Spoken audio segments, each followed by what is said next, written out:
अस्सलाम वालेकुम मेरे प्यारे कश्मीरी बहनों और भाइयों. My name is Afshin Chak. Assalamu alaikum. My name is Muhammad Fawad and you're now listening to PAEZ KATH. Muhammad Fawad and I both belong to the organization Kashmir Civitas. We are hosts of a podcast called Moj Kashmir, where our objective on the podcast is to expose the misinformation India has spread about Indian-occupied Kashmir and to share stories of Kashmiris worldwide. We will also occasionally be hosts on PAEZ KATH, so you will hear more from us in the future. Today, you will hear Muhammad Fawad and I speak to a man named Arafat Sheikh, son of Ghulam Nabi Sheikh, a famous Kashmiri singer who was martyred in 2003 by the Indian state. You'll also hear today about Maqbool Baba Qaum, renowned Kashmiri freedom fighter, and Khalid Bashir, a phenomenal writer who researched Kashmir, posing the best myth behind the narrative. مشكور أفشين اور محمد وين قرف قرآن شريف تلاوة شروع. بسم الله الرحمن الرحيم. ألف لام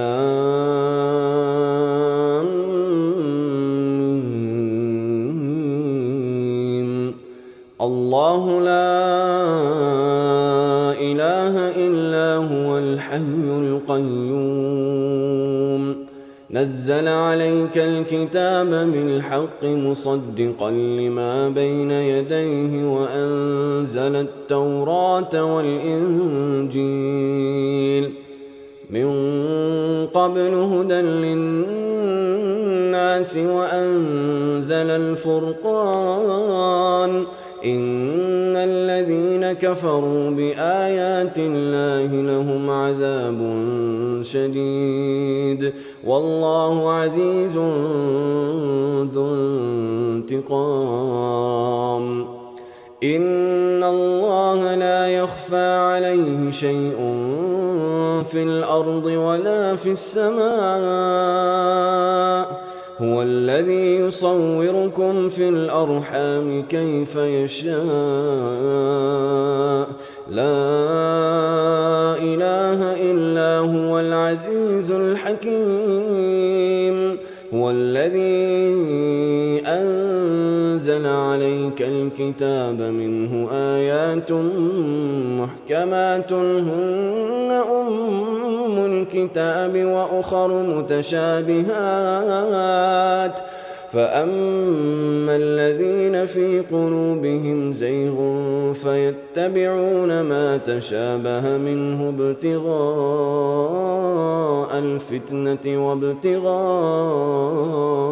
تأويله وما يعلم تأويله إلا الله والراسخون في العلم يقولون آمنا به كل من عند ربنا وما يذكر إلا أولو الألباب. ربنا لا تزغ قلوبنا بعد إذ هديتنا وهب لنا من لدنك رحمة إنك أنت الوهاب. ربنا إنك جامع الناس ليوم لا ريب فيه إن الله لا يخلف الميعاد. Assalamu alaikum and hello everyone. My name is Afshin Chak. Assalamu alaikum. I'm Muhammad Fawad. Our topic today is on civilian killings in Kashmir. First, Muhammad Fawad will update us with current news from Indian-occupied Kashmir. These 2 past weeks since our last session have been very overwhelming. Babar Qadri was killed by so-called gunmen, and I'm going to read a news story that was carried by the New York Times, which read as Babar Qadri, champion for Kashmir, is killed as violence mounts. On television and in the courtroom, the young lawyer could be a force. Babar Qadri stood as a rare, pugilistic voice arguing on behalf of his native Kashmir, the rocky region long torn between India and Pakistan, on India's combative and increasingly nationalistic talk shows. There's another news story about a killing. Encounter in heart of Srinagar. 3 militants, women killed. This news story is carried by Kashmir Observer. I'm going to read a quote from it. My mother died instantly after government forces fired at us, the son of the lady who was killed. A local news agency KNT quoted Kausar Sofi's son Akib Reyaz as saying that he and his mother were fired upon by the government forces when they were retreating from the area where they run a bakery shop. I'm going to read another news story from Kashmir Reader. Civilian injured in explosion at Sirhama gunfight dies. A 34-year-old man who was among 4 civilians injured at an explosion at a gunfight site in Sirhama area of Anantnag district on Friday succumbed to his injuries at a Srinagar hospital on Monday, leaving behind 2 little daughters, a toddler and an infant, besides his wife and ailing father. I'm going to read another quick story from Hindustan Times, which reads as 23-year-old man detained by Sopore police found dead. Magisterial probe ordered. Jammu and Kashmir government on Thursday ordered a magisterial probe into the death of a 23-year-old man who was detained by the police in Sopore town and was found dead on Wednesday. I'm reading a quote from the news story. Young boy Irfan Ahmed Dar of Siddiq Colony, Sopore was found dead near Stone Quarry at Tujar Sharif on September 16 under the jurisdiction of police station Bhomai under mysterious circumstances. There was huge outcry and it's reported in the media that the deceased was picked up by the Sopore police on September 15 and was in their custody, whereas allegations are leveled against Sopore police for custodial killing of the subject. The incident was also reported by SS. The order of the Deputy Commissioner Baramulla reads, whereas to find the truth it has expedient to institute a magisterial inquiry into the incident. The order stated, we know these orders never come up with any reports and the killers are on large. According to JKCCS, the Jammu and Kashmir Coalition of Civil Society, this past year alone, there have been 229 killings in the first half of 2020 in Kashmir, with reports of 32 being civilians, 54 being armed forces, and 143 being so-called militants. The reason I am saying so-called is because many innocent Kashmiri boys and men are often picked up by Indian forces, taken into custody, and mercilessly killed, with many bodies either not being returned or being returned horribly mutilated. Fake encounters have become the norm in Kashmir, where any day a Kashmiri man, woman, or child can walk outside and be murdered by the Indian state. From Irfan Dar to 3 local Rajouri men to Bashir Ahmad Khan, a grandfather killed by Indian authorities, Councillor Sofi, who was shot and killed in front of her son, to the recent death of lawyer Babar Qadri, to Yasin Muhammad Rathur. India has continuously been sowing the seeds of discord and is digging itself further and further into the ground to the point of no return. With the abrogation of Article 370, India has achieved nothing except further hatred from Kashmiris and international condemnation, where even the Washington Post and countless international news outlets are reporting about the Indian military abusing its powers in Kashmir and falsely killing innocents. All one sees now is fake news from India Online claiming that all is well in Kashmir, and the only people believing these lies are just Hindutva extremists. It is rather apparent now that India's facade of being the world's biggest democracy was just that, a facade. If all was well in Kashmir, then people wouldn't still be undergoing on and off communication blockades, there would still not be curfews, outside mediators would be let in to see the condition of the region. There would not have been Kashmiri youth being threatened by cyber police for posting online, and there would not have been so many recent murders of civilians, with Indian authorities confessing for once that they wrongfully targeted the 3 youth from Rajouri. It is increasingly evident to the world that things have only taken a turn for the worse in Kashmir, and that Muslim-majority Kashmir is under threat by a fascist Hindutva regime that is hell-bent on changing the demography of the region. When I speak to Kashmiris, they tell me they have grown accustomed to mourning for their family, friends, and acquaintances daily. Our objective on this podcast is to make sure people can share their stories, to get some semblance of peace, and with the hope that one day we will be free of Indian occupation, so our future generations do not have to live through the horrors that previous generations have gone through. This will not be our only podcast on civilian killings. Hundreds of thousands of Kashmiris have been killed in the last 3 decades at the hands of occupational forces in the Kashmir Valley, and there Till then, no one has ever been charged or gone for trial for these genocides. Under the garb of AFSPA, Armed Forces Special Powers Act, Indian forces have resorted to widespread killings of civilians in Kashmir, starting right from the 1990s. The Gao Kadal massacre, Sopore massacre, Bijbihara massacres are only a few to name. We have many widows, orphans, and what we refer to as half widows, where countless women have lost their husbands at the hands of Indian authorities and have never heard of or seen their husbands again. In this edition of our podcast, we have with us today Arafat Sheikh, who is the son of a famous Kashmiri singer, Ghulam Nabi Sheikh, who was brutally murdered while on board a train from Jammu to Delhi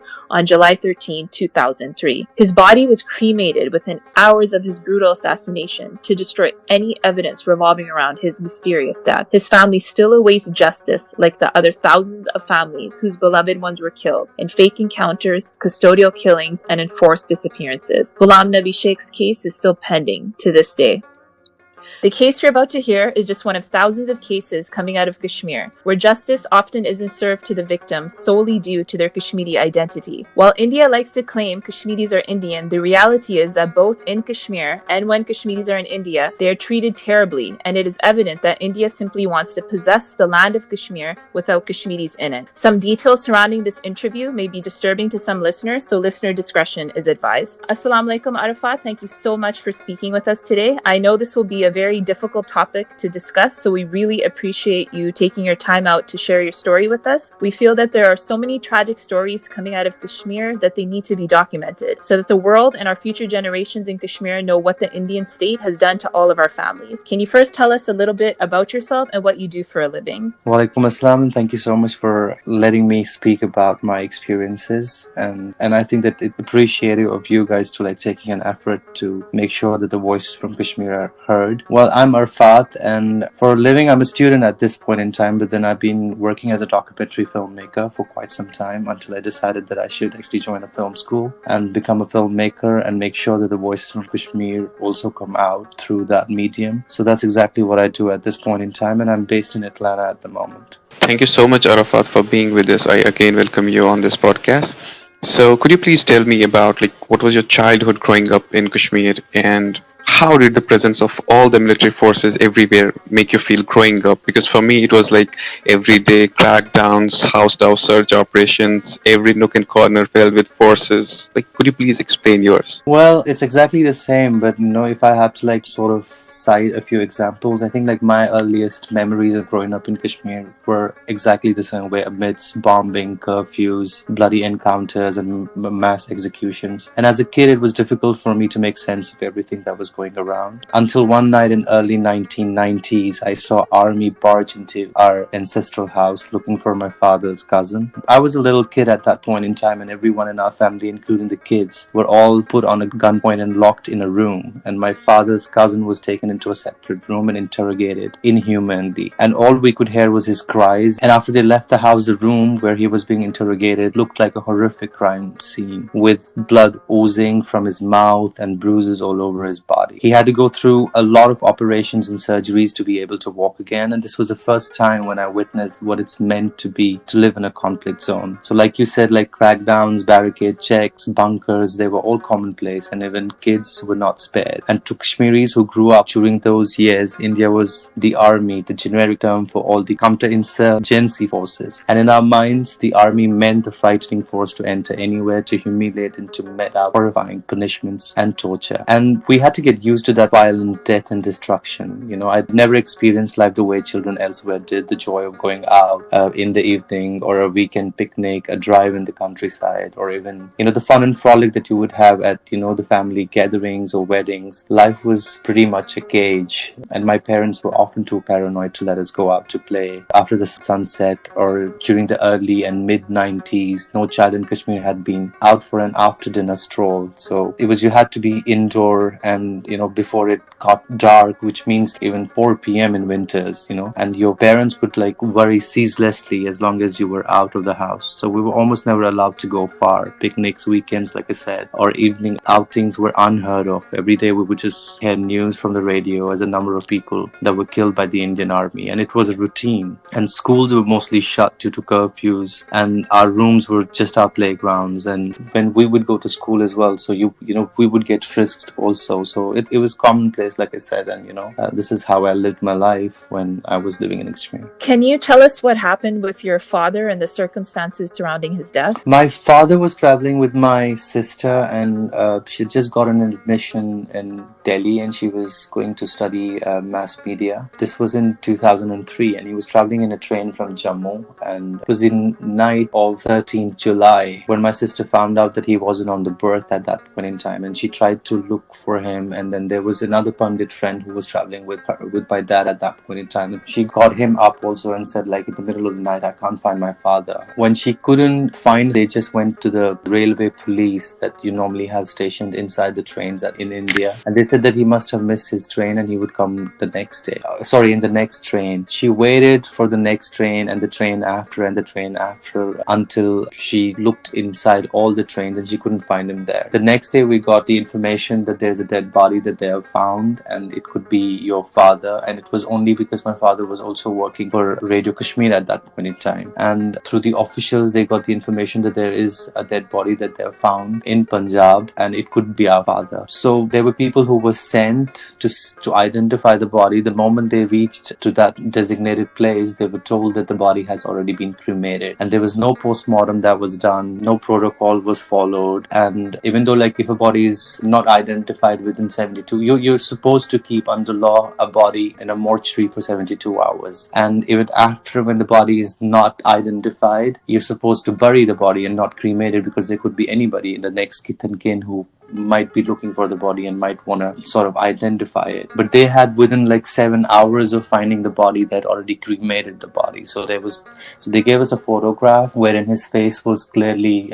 mutilated, his skull was broken. You couldn't even identify that it was him. It was just in the photograph you saw the clothes that he was wearing, and we were given the ring that he was wearing at that point in time, and that was the only way we could identify that it's our father. I'm absolutely shocked to hear this, and with trembling voice, I'd like to ask you, like, how did life change for you and your family after passing of your father?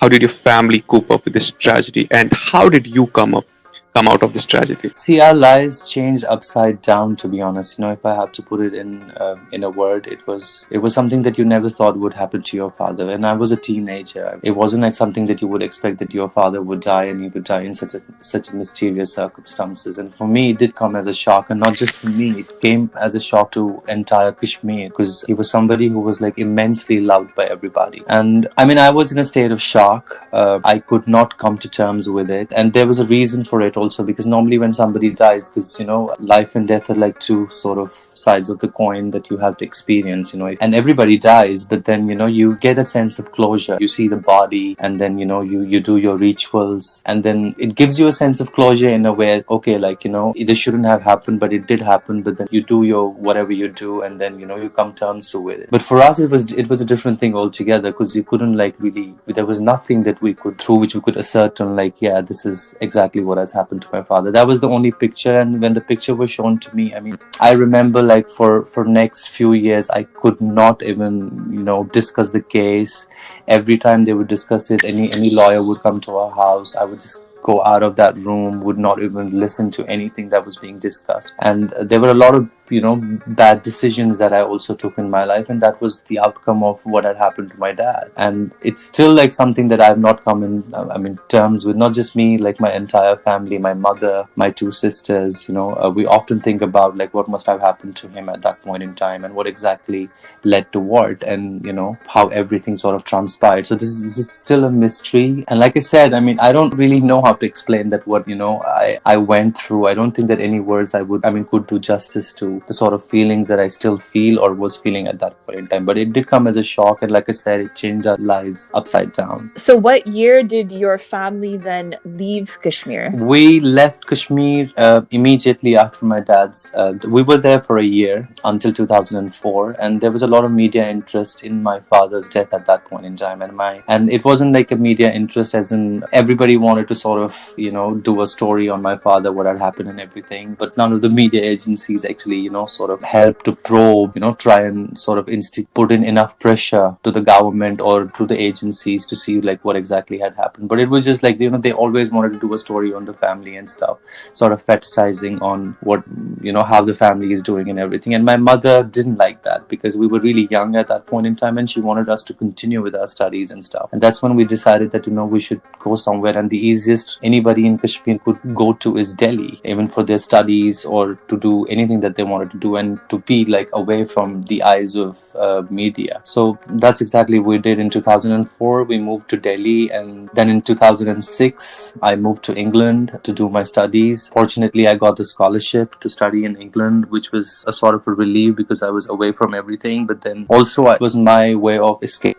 When did you last go back to Kashmir, and is it difficult for you going back? It was difficult for me to go to Kashmir, and there were like few years that I did not actually go to Kashmir at all. But I'm going to answer this in two parts. The first part is like when I came back from England in 2010, 2011, I got an opportunity to work for a not-for-profit organization wherein I had to go back to Kashmir and work with conflict-ridden youth who were directly or indirectly sort of affected by conflict. And I had to do documentaries and tell their stories to the world. And that sort of helped me, and then that was a time when I realized like, okay, there are other stories in Kashmir also. And that helped me, and I lived in Kashmir for a couple of years just to work there and sort of tell their stories. But the last time I was in Kashmir was last year in 2019. And I'd briefly gone to Kashmir because I had to get a lot of stuff done before coming here to the US. So I was there in 2019, and in fact, I got my visa on the same day the Article 370 was abrogated. And I remember I was in the queue in the embassy, and I was still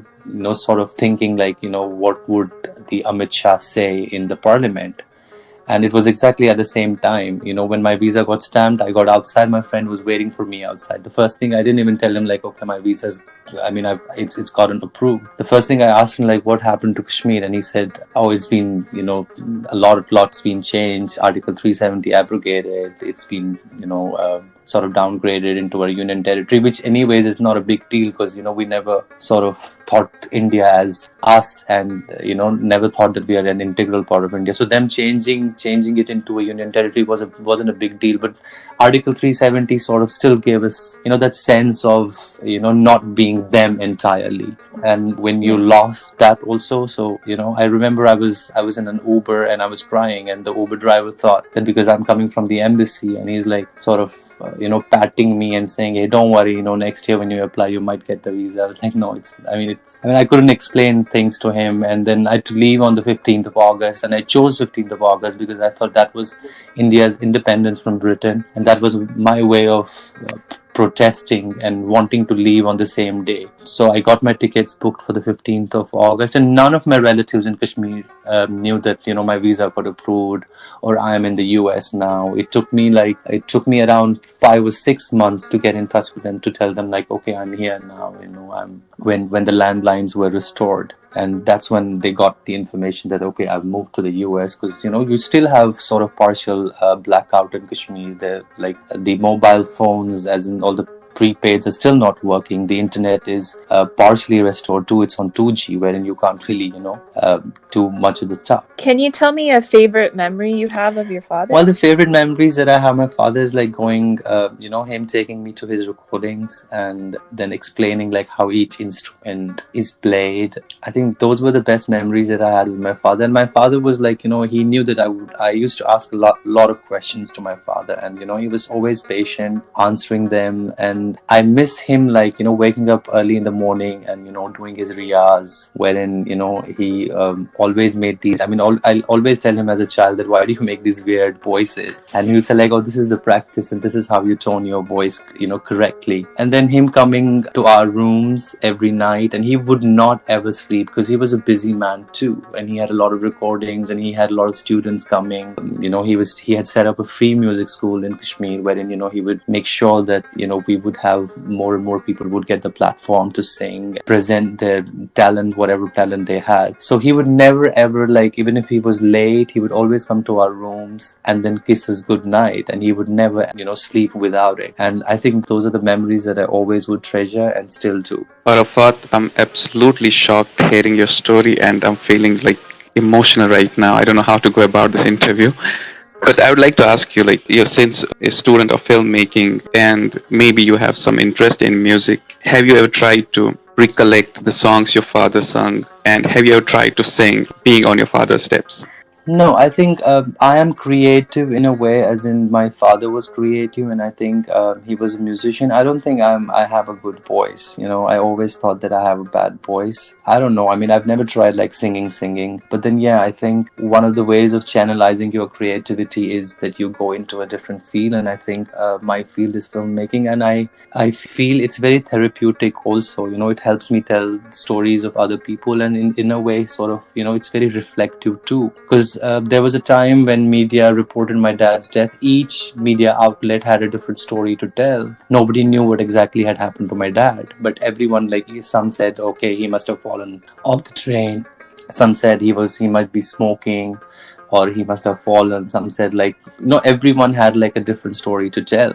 And this is when I realized, I said, like, okay, this is such a powerful tool, because people start believing in the media that they read or consume. I want to become a filmmaker wherein I could tell the stories of people who have stories, especially that are not truthfully being told by India. So that's why I took up this as a profession. This happened exactly when I started working for the not-for-profit organization, which was again an American organization, and they gave me the opportunity to do documentary filmmaking, even though I wasn't trained at that point in time. And I did a lot of work with them, and until I decided now I need to sort of hone my skills and try and do it in a better way, and that's why where I am right now. So did you ever try to imitate your father while he was singing, or even I'm sure that you might be listening to his recordings? So do you ever try to sing like how he used to sing, because he had an amazing voice?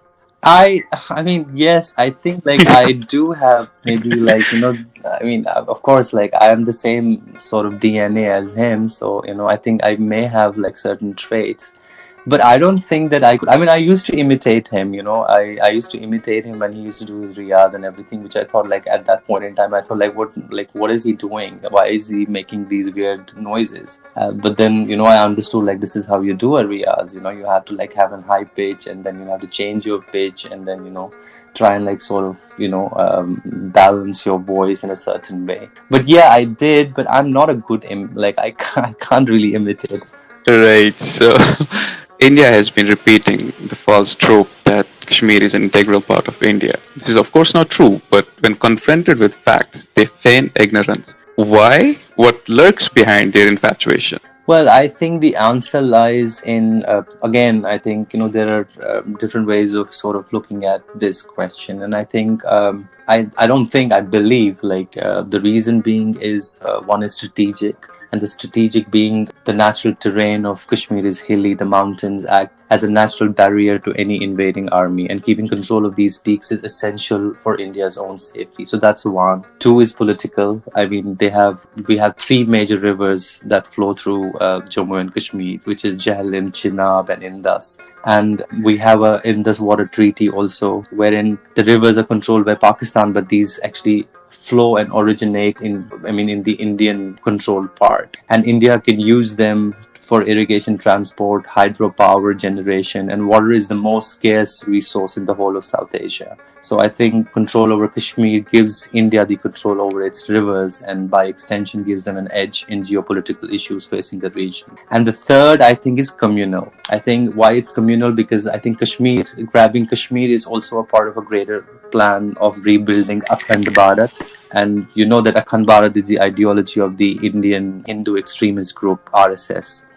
with which the BJP holds the common ground. The main binding force of India is the Hindu nationalism, or Hindutva that you call, which originated during the British rule at the start of 19th century, turning whole of India into a Hindu nation. So I think the reasons are strategic, political, and communal, and that's why the whole idea of Kashmir is something that India is highly infatuated with. Arafat, what do you see happening for the future of Kashmir? India wants to force Kashmiris to integrate with the rest of India. They want us to forget the atrocities they have bestowed upon us, and they want us to move forward with them. Do you see Kashmir ever forgetting the past and reconciling No, I don't with think. the I Indian never would state? think that Kashmiris would ever forget that. I mean, how would you forget 100,000 people who have died in the conflict? How would you forget more than 10,000 people who have been disappeared and forced disappearances that have happened in Kashmir? How would you forget about women who have been raped? How would you forget about, there are women who are still staging protests in Kashmir. Every month they do that. There is an organization, I'm so sorry, I can't really recall the name right now. It is for the disappearance people. And they've been staging it for ever. How do you think that they're going to forget that? How do you think I'm going to forget my dad's death? And how do you think that those 100,000 people who have died, they have their wives, their sisters, their parents, how do you think all of them are going to forget it? It's not easy to forget. And there isn't any way you think that India is trying to do some sort of reconciliatory measures or taking any reconciliatory measures. They're not taking any of that.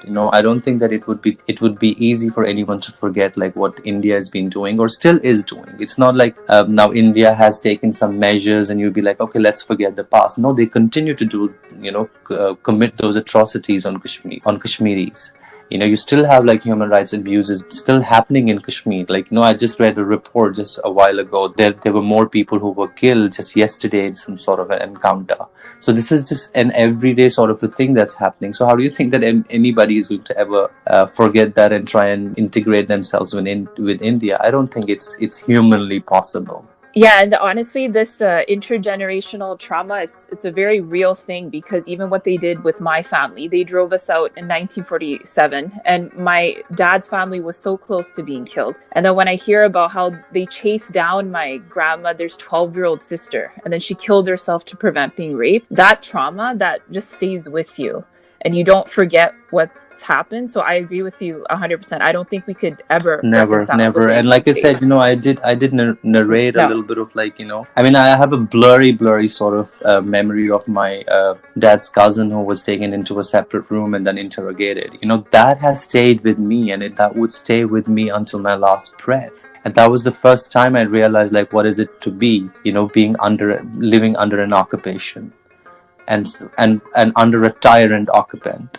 Right. I think I have to share my part of story as well, because being in Kashmir has always given you something that remains forever with you. So the place right now I'm based in is far away from Kashmir.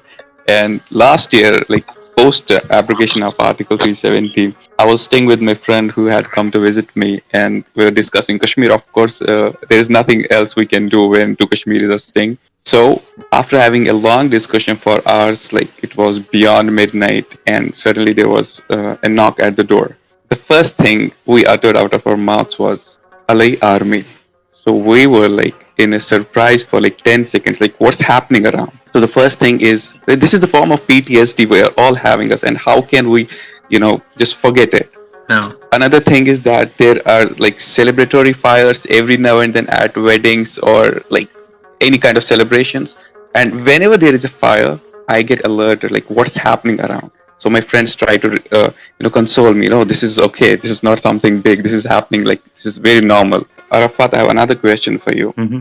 When you follow the happenings in Kashmir every now and then, when there are enforced disappearances, certain deaths like you made mention of, and neighborhoods being razed down, how does your mind come to terms with what's continuing to happen in Kashmir? And does this elevate your tragedy? It does. I mean, I feel that constant rage.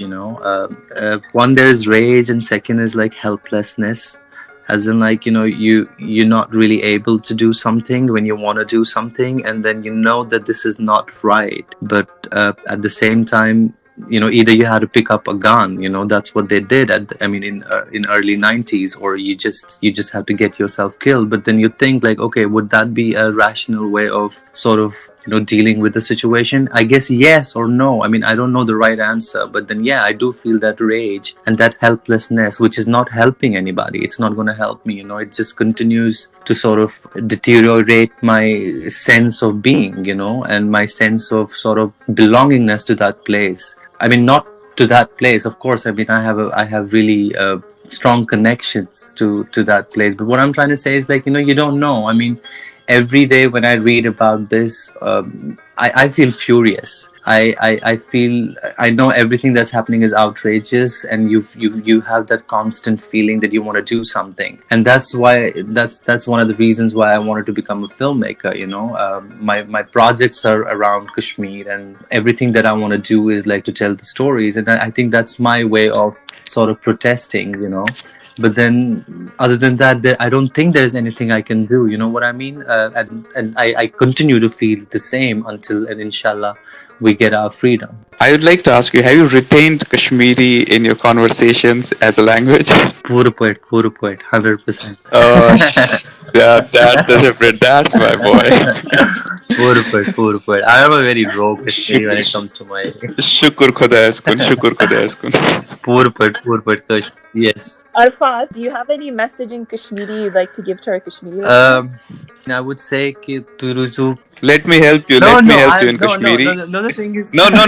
My question would be in Kashmiri, so you can answer. Oh yeah, thank you. That would help. Thank you so much. Yes. Okay, so इत point छु सवाल कि कश्मीर में जम वंकनस हालात छ तिम छ ब्रूट में हालातों खुद वारिया मुश्किल ते वारिया चैलेंजिंग यात अस हेको वन तो अस कशरो त्रोन पन युस जन अस इस्तिकामत ते ये छ फेथ आत पेट कि सोन युस हक छ आजादी हुन सु करो अस पूर तो बे हमो अस मन आजादी by any mean we will take our freedom. Yes. तो युस अस हालत छ आ हालतस मन छ अस इकवटे रोजन तो आ हालतस मन छ अस पानवन युस अस आपसी यम छ डिफरेंसेस तिमन पेट छ अस गसुन के so this is what's happening in Kashmir आत पेट अगर तु वनियो के सु गो सार खत वारिया असल It's a barabar chi thi man. I told you my Kashmiri is very rogue, so it's not going to be like, full of...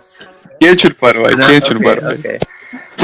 Yith kaynes winkes ch ladan inshallah ch se thakan rozun ladan ladnuk matlab ho ne ki aki tariqe ch ladun achu yith thawn demagas mas ke ach har ka tariqe ki nafar zarurat achu ne sirf temay zarurat ki yaman atas ket gan aisi ya yaman atas ket kain aisi bu chis yit samjan ki sut ch variya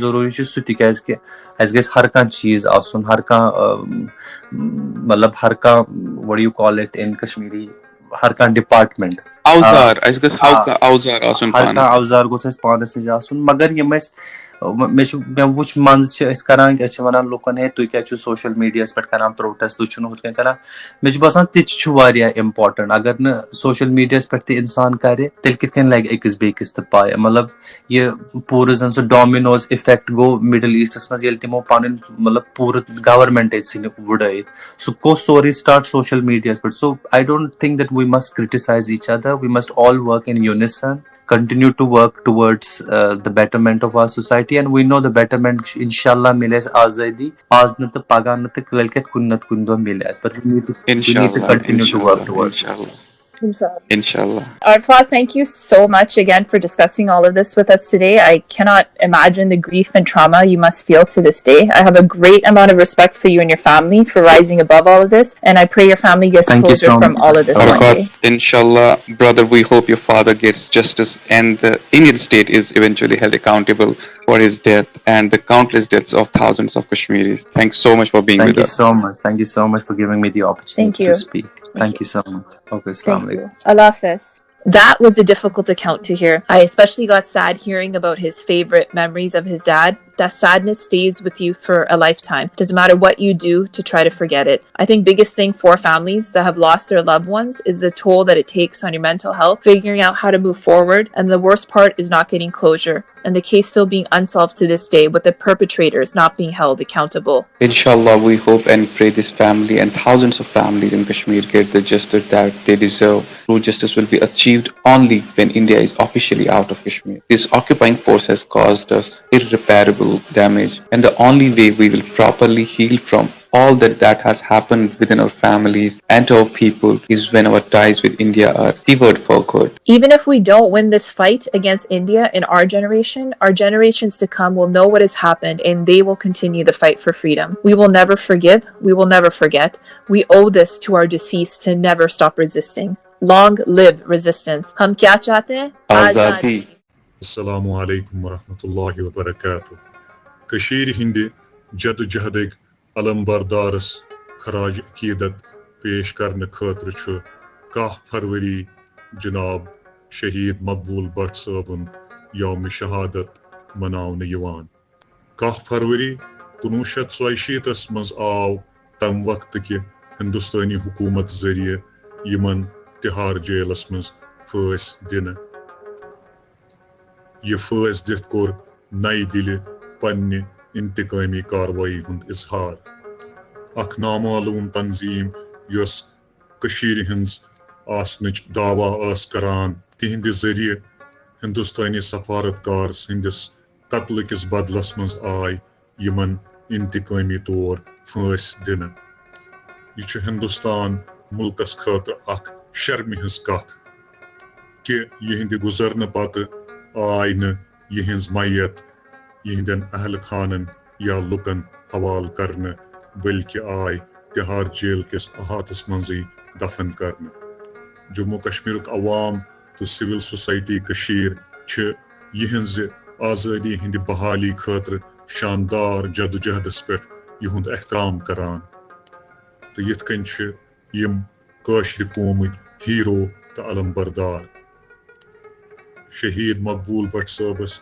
खराज तहसीन पेश करने खतर काशर अवामन श्रीनगर किस ईदगाह किस शुहदाई कब्रिस्तानस मज अख cover तामीर तो महफूज थवमुच मगर ताहम यहंद बाज़ाब्ता तदफीनुक कौमस वन ते इंतजार मकबूल भट्ट साहब कशीर हिंद आज़ादी पसंद जंगजू तो जम्मू कश्मीर लिबरेशन फ्रंटिक शरीक बानी ते सन 1962 मज दिस मकबूल भट्ट साहबन कश्मीर आज़ादी कमेटी हिंज अख तहरीक तश्कील तो यहंज यह कमेटी आय पत मिलावन नव तश्कील शुदा जम्मू कश्मीर महाजराय शुमारी यानी प्लेबिसाइट फ्रंटस सस हिंदुस्तानस निश मुकम्मल आज़ादी खतर जबरदस्त जदोजहद करान शऊर फरदा यस सईद असद सबन लिखमुत तो सफ़ीर हुरियत यस ख्वाजा रफीक सबन लिखमुत यमन हज इशात ब्रोह मकबूल भट्ट साहब ने जिंदगी जदोजहद तो सियासी फिक्रन तश्कील दिन वाल वाक़ातन मुतल्लक वारियाह कम मालूमात मुख्तलिफ जेलन मज लिखमतो यहंदो खतूतो तो मुख्तलिफ अवकातन मज मुख्तलिफ सहाफ़ियन सत इंटरव्यू पेठ यह ज़ाहिर गसान कि यहंज जिंदगी तम वक्त पेठे अख जदोजहद यथ वक्तस मज बच्चे असान गिंदान आसान यहंज सोच फिक्र आव तजादस मज हिंदुस्तानी मकबूजा कशीर हिंज रियासती मिशनरी सत तो यमो कर काशर अवाम हंदन सियासी हुकूकन खतर मुतअद्दिद तहरीकन हंज क़यादत तो अम पत यहंदन इंटरव्यू जरियो तो ख्वाजा रफीक सिंह बयान सह इजहार गसान कि यम गई पत अंडरग्राउंड तो 1958 मज गई पन्निस पितरस सत पाकिस्तान यमो हेत पत उर्दू अदबस मज पेशावर यूनिवर्सिटी मज दाखिल तो अकिस मकामी अखबार अंजुमस मज करक शमूलियत इख्तियार पेशावर यूनिवर्सिटी मज मिले यम अहमद फराज हिव लुकन सत यम आम तौर पर तरक्की पसंद उर्दू शायरी हिंद बड़ अफसान निगारों मज मानने यवान ताहम मकबूल भट्ट साहबन दित 3 अगस्त 1965 मज Jammu Kashmir national liberation front JKNLF तश्कील मकबूल भट्ट औरंगजेब मेजर अमानुल्लाह और काला खानन कोर जून 1966 منٛز ہندوستانی زیر قیادت کشمیر ہنٛز ڈویژن لائن عبور تہٕ امیُک مقصد اوس کہ کٲشرٮ۪ن ہٕنٛدٮ۪ن جذباتن ہُنٛد یہِ پتہ لگاونہٕ تہٕ اکھ مہم ہُنٛد آغاز کرنٕچ کوٗشش کرٕنۍ تہٕ یہِ 3 رٮ۪تن ہٕنٛز دورس منٛز گٔے یِم کامیاب. یِمن 3 رٮ۪تن ہٕنٛدِس دورس منٛز ٲسۍ یِم NLF-ٕکۍ گُریلا F. رحمانس تہِ مِلیمٕتۍ. F. رحمان ہِوٮ۪و کارکُنو ہٕنٛدٮ۪و تحریٖرو سۭتۍ چھُ یہِ پتہ لگان کینٛہن لُکن اتھ پٮ۪ٹھ قٲیل کرنس کہِ کٔشیٖرِ ہٕنٛدِ آزٲدی خٲطرٕ چھِ مُسلح جدوجہدٕے اکھ واحد طریٖقہٕ کٔشیٖر آزاد کرنٕچ. تٲریٖخی رِکاڈو سۭتۍ چھُ یہِ پتہ لگان کہِ واپسی پٮ۪ٹھ گوٚو یِمن بھارتی خُفیہ ایجنسی سۭتۍ تصادُم یِمو یِمن رُکاونٕچ کوٗشش کٔر.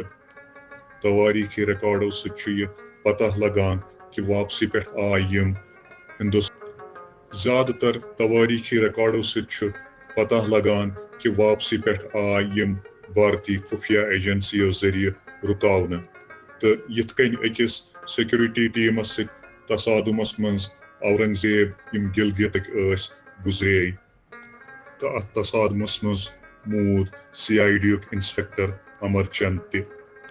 مقبوٗل بٹ تہٕ کالا خان آے 14 ستمبر 1966 منٛز گرفتار کرنہٕ. امہِ پتہٕ آیہِ یِمن پٮ۪ٹھ 2 FIR درج کرنہٕ یتھ منٛز یہِ الزام آو لگاونہٕ کہِ یِمو سا کٔر جموں کشمیرٕچ قونوٗنی طور پر قٲیِم حکوٗمت ختم کرنہٕ خٲطرٕ بغیر کُنہِ قونوٗنی اجازتہٕ سیٖز فایر لائن عبور. دوٚیمِس FIR یس منٛز آو یِمن امر چند سٕنٛدِس قتلُک الزام لگاونہٕ. اتھ الزامس منٛز آو یہِ وننہٕ کہِ مقبوٗل بٹ تہٕ تِہنٛدٮ۪و ساتھیو سا روٚٹ گۄڈنٮ۪تھ نقد رقم زیورات تہٕ دیٖگر دستاویز انسپیکٹر امر چند سٕنٛدِ گرِ تہٕ تمہِ پتہٕ سا آو امر چند اغوا کٔرِتھ قتل کرنہٕ. یِمن پٮ۪ٹھ آو دُشمن سُنٛد ایجنٹ الزام تہِ عٲید کرنہٕ.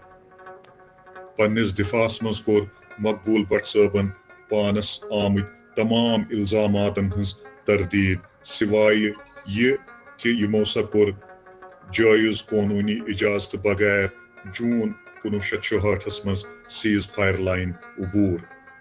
تعصُبی بھارتی عدالتن ٹھٔہرٲے یِم قصوٗروار تہٕ تعصُب زد بھارتی عدالتن ٹھٔہرٲے یِم قصوٗروار تہٕ موتُک سزا آو بوزناونہٕ. باقین آو عمر قیدُک سزا دِنہٕ. وننہٕ چھُ یِوان کہِ جج نیل کنٹھ گنجو سٕنٛدِ ذٔریعہٕ سزائے موت کہِ اعلان پتہٕ ووٚن مقبوٗل بٹ صٲبن سۄ رز چھنہٕ وُنہِ تہِ پٲدٕ گٔمٕژ یۄس مقبوٗل بٹس پھٲنٛسۍ ہیٚکہِ دِتھ.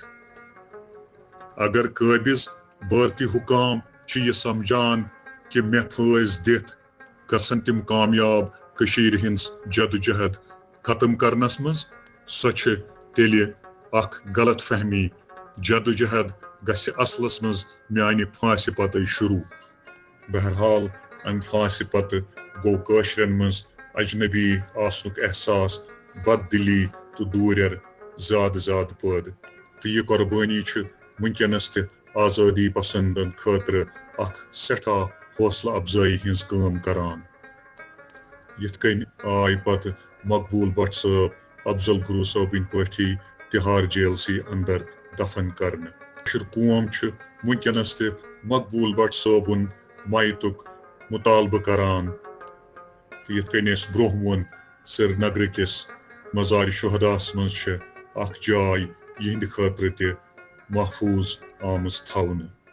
شہیٖد مقبوٗل بٹ صٲب چھُ گۄڈنیُک کٲشُر ییٚمِس عدالتی ذٔریعہٕ بھارتی سرزمیٖنس پٮ۪ٹھ قتل آو کرنہٕ تہٕ یِم چھِ یِوان ماننہٕ کٔشیٖرِ ہٕنٛزِ تحریٖکہِ آزٲدی ہٕنٛدۍ گۄڈنِکۍ مستند شہیٖد تہٕ یِہُنٛد شہادتُک دۄہ چھُ یِوان ہر ؤرِیہِ یومِ شہدا کہِ طور پر مناونہٕ. بہرحال پننہِ جانٕچ قۄربٲنی دِتھ شہید مقبول بٹ صٲبن کوٚر کٔشیٖرِ ہٕنٛدِس جدوجہدس منٛز اکھ نہایت اہم کردار ادا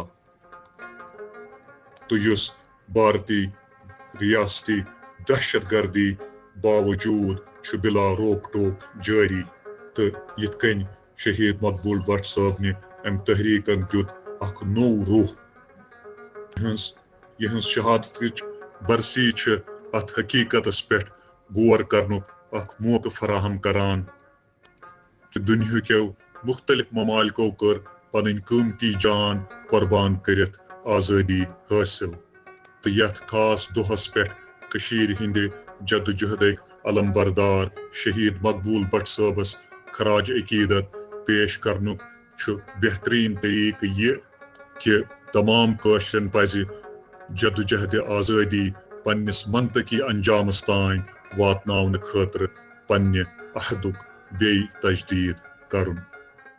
السلام علیکم. یہ چھ پز کتھ ون بوزنائے عمر مختار خبر.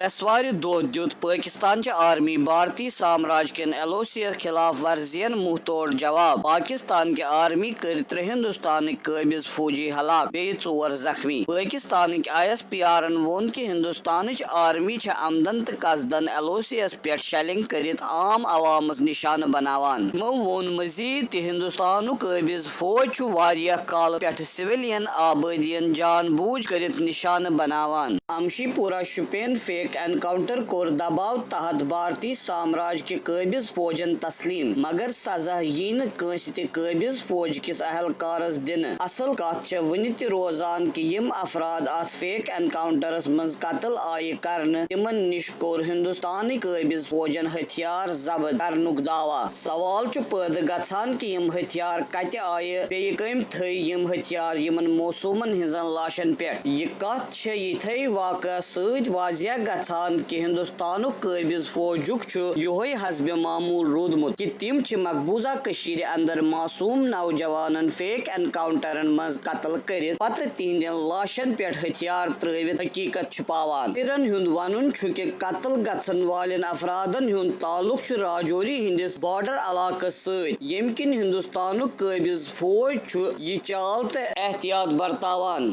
ایمنسٹی انٹرنیشنل چھُ پنٕنۍ تمام کٲم تہٕ دفتر بھارتس اندر بند کرنُک اعلان کوٚرمُت. تِمو چھُ ووٚنمُت زِ بھارتی سرکارن چھُ یِہنٛدۍ تمام اکاؤنٹ بند کٔرمٕتۍ تہٕ چھِ یِمن ہر طرفہٕ کٲم کرنس مُشکِل کھڑا کران. پننِس أکِس بیانس منٛز چھُ ایمنسٹی انٹرنیشنلن ووٚنمُت زِ تِم آیہِ مجبوٗر کرنہٕ زِ تِم کرن پنٕنۍ سارنٕے بھارتی مُلٲزمن نوکری نِش برطرف. امہِ خبرِ ہٕنٛدۍ سۭتۍ چھُ آمُت بھارتس پوٗرٕ دُنیاہس منٛز لانت متھنہٕ. فرضی انکاؤنٹر کس سلسلس منٛز چھِ 3 مردار تہٕ مٔکرٮ۪ن مُخبِرن بھارتی سامراج کے قابض آرمی ذٔریعہٕ پرٛژھٕ گٲر کرنہٕ آمٕژ. شُپین فرضی انکاؤنٹرس منٛز آیہِ بھارتی قابض فوجہِ اتھٕ 3 بے گۄناہ مزدوٗر شہید کرنہٕ. بھارتی فوجن کوٚر یہِ معاملہٕ دباونٕچ کوٗشش مگر شہیدن ہٕنٛدٮ۪و گھر والیو ہٕنٛدِ ذٔریعہٕ لگاتار کوٗشش نِش گٔیہِ ناکام.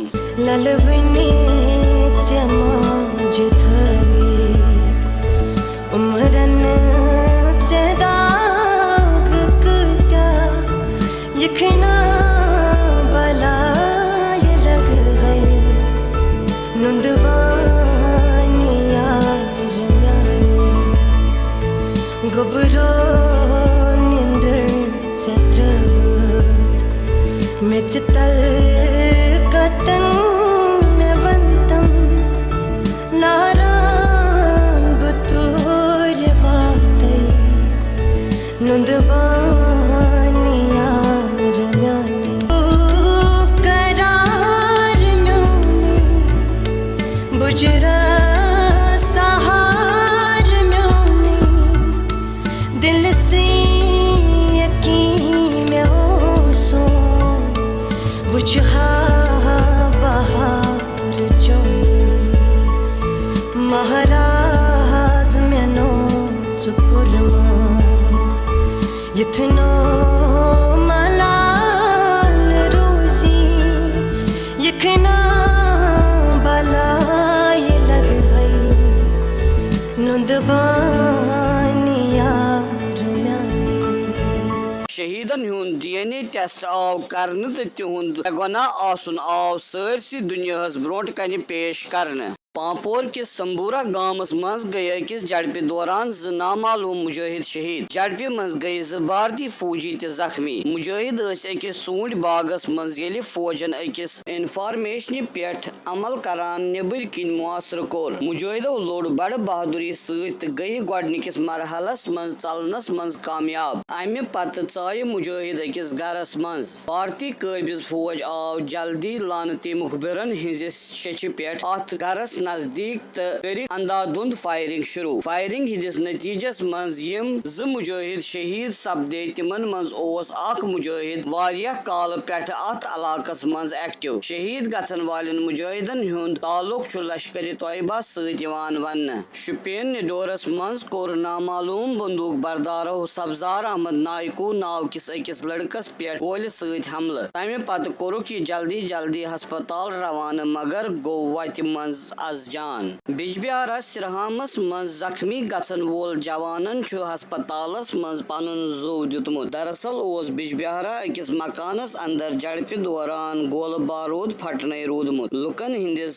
جماعتس منٛز یِم جڑپہٕ ہٕنٛدۍ جایہِ جمع ٲسۍ گٔمٕتۍ پھوٚٹ اکھ بم تہٕ 4 نفر گٔیہِ زخمی یتھ منٛز اکھ شخص گوٚو پتہٕ شہید بوموارِ دۄہ کوٚر مجاہدو دۄہلہِ أکِس ملٹری گاڑِ پٮ۪ٹھ بجبہارس منٛز حملس منٛز کٔرۍ مجاہدو فائرنگ جڑپہِ منٛز ووت بھارتی قٲبض فوجس نۄقصان مجاہد روٗد ژلنس منٛز کامیاب دِیِو اجازت نَیہِ ہفتہٕ سمکھو ییٚتھۍ وقتس پٮ۪ٹھ السلام علیکم میٛانہِ خۄدایا یہِ ہندوستانُک گن کڑ واپس ییٚتہِ میٛانہِ خۄدایا کٔشیٖر کرُن آزاد میٛانہِ خۄدایا یِم حالات چھِ یِم کر ٹھیٖک میٛانہِ خۄدایا ملٹری کڑُن ییٚتہِ واپس میٛانہِ خۄدایا یِم جیلن منٛز چھِ تِم تہِ کرُکھ آزاد تِم تہِ کرُکھ یلہٕ میٛانہِ خۄدایا تِم تہِ کڑُکھ پننٮ۪ن گرن ملٹری کرُکھ ییٚتہِ لار